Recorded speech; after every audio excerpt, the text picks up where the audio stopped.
Assalamualaikum warahmatullahi wabarakatuh.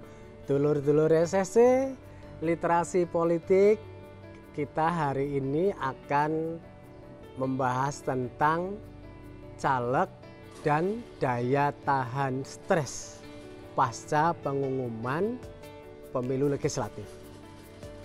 Kita semua tahu bahwa habis pemilu legislatif dan pengumuman hasil pemilu legislatif, ternyata jumlah caleg yang menjadi pasien rumah sakit jiwa itu terus-menerus meningkat dari tahun ke tahun, dari pemilu ke pemilu. Mengapa fenomena ini terjadi? Nah, literasi politik SSC kali ini ingin membahas tentang hal itu dengan harapan jumlah caleg yang masuk ke rumah sakit jiwa akan bisa ditekan, turun terus, sehingga pemilu ini menjadi pemilu yang menggembirakan, pemilu yang membahagiakan. Kenapa caleg-caleg itu banyak yang stres, banyak yang kemudian menjadi pasien di rumah sakit jiwa? Pertama, karena mereka terlalu memiliki ekspektasi tinggi untuk menjadi anggota legislatif.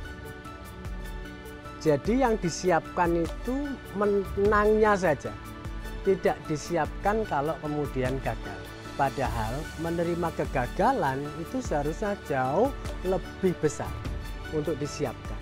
Karena jumlah legislatif yang sukses itu tiap daerah pemilihan itu paling banter 1-3 orang saja dari ratusan orang yang mendaftar. Jadi jumlah yang gagal, jumlah yang belum berhasil pasti jauh lebih banyak daripada yang berhasil.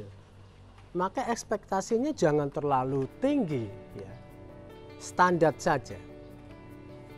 Sehingga kemudian kita bisa mengembangkan acceptance, terapi diri sendiri untuk menerima jika ada kegagalan untuk belum berhasil di pemilu legislatif. Dengan cara seperti itu kita akan lebih mudah lapang dada menerima kegagalan.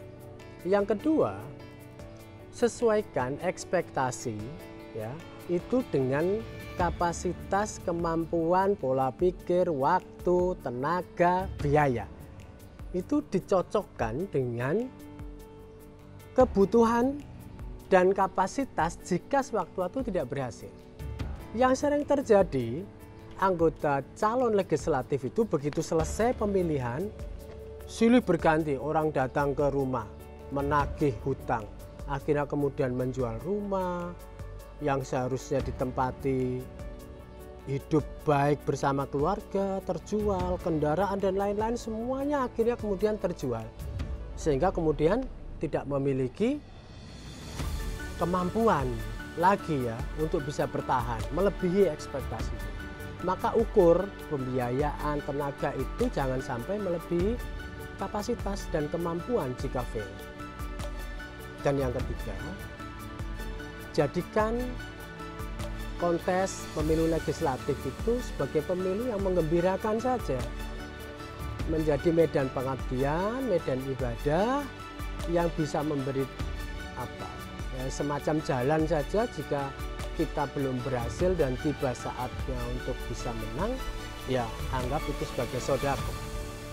Jadi hal-hal tersebut saya pikir penting ya untuk kemudian dicamkan, diresapi kembali sehingga semua anggota calon legislatif itu punya acceptance terapi yang lebih kuat, yang lebih hebat. Dengan cara seperti itulah caleg stres itu tidak akan menimpa kita, tidak akan menimpa keluarga kita, tidak akan menimpa saudara-saudara kita yang hari-hari nanti akan ikut kompetisi pemilu legislatif. Jalanilah politik dengan akal sehat, politik dengan gembira, politik dengan bahagia, ukur semua kemampuan, jangan melebihi kapasitas apa yang sejatinya mampu kita terima. Menjadi acceptance terapi diri kita sendiri. Menerima takdir baik, menerima keberhasilan, menerima juga kegagalan dalam satu paket.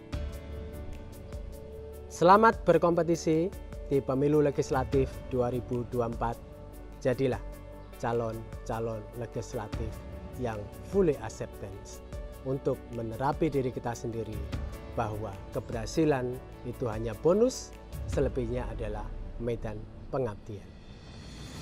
Wassalamualaikum warahmatullahi wabarakatuh. Sampai ketemu di Literasi Politik SSC mendatang.